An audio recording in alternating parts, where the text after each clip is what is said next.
The cargo ship Baris was towed into Ierapetra harbour on the Greek island of Crete Thursday. The vessel lost power in storm-force winds and was rescued by the Greek Navy. On board around 700 migrants, exhausted, terrified, but safe. They are being housed in a basketball stadium while their refugee status is assessed. A Greek health official said many are Syrians fleeing the civil war. There are two groups of migrants. The Syrians, in line with the guidelines from the United Nations, will be released after being verified as they are considered refugees.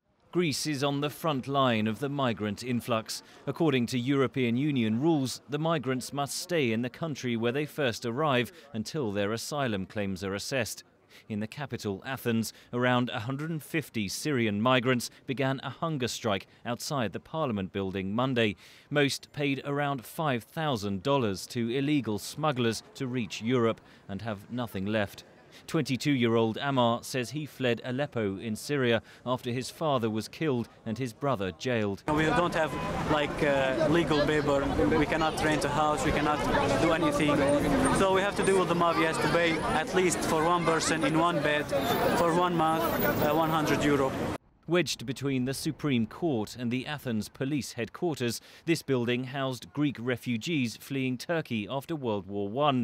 85 years later, the crumbling blocks still house those escaping to Europe for a better life, mainly from Syria, Iran, Turkey and Afghanistan. My country is bloody war for the Taliban.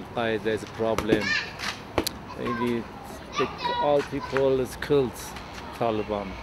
While conflicts in places like Afghanistan and Syria grind on, the refugees will keep coming and Europe must deal with the influx, says Andrej Mahecic of the United Nations High Commission for Refugees. Ensuring that, first of all, not just the people are rescued, but they are given a proper reception, that the reception facilities are improved.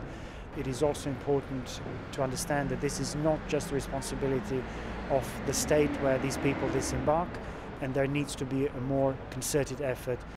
Pope Francis made a similar point Tuesday, criticising Europe's response to the migrant crisis during a speech to the EU Parliament in Strasbourg, France.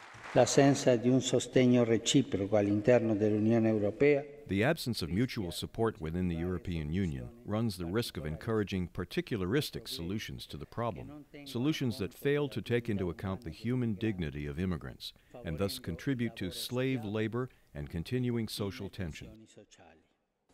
The strength of the pontiff's comments surprised many EU lawmakers and added to the growing chorus of demands for reform of Europe's asylum policy. Henry Ridgwell for VOA News, London.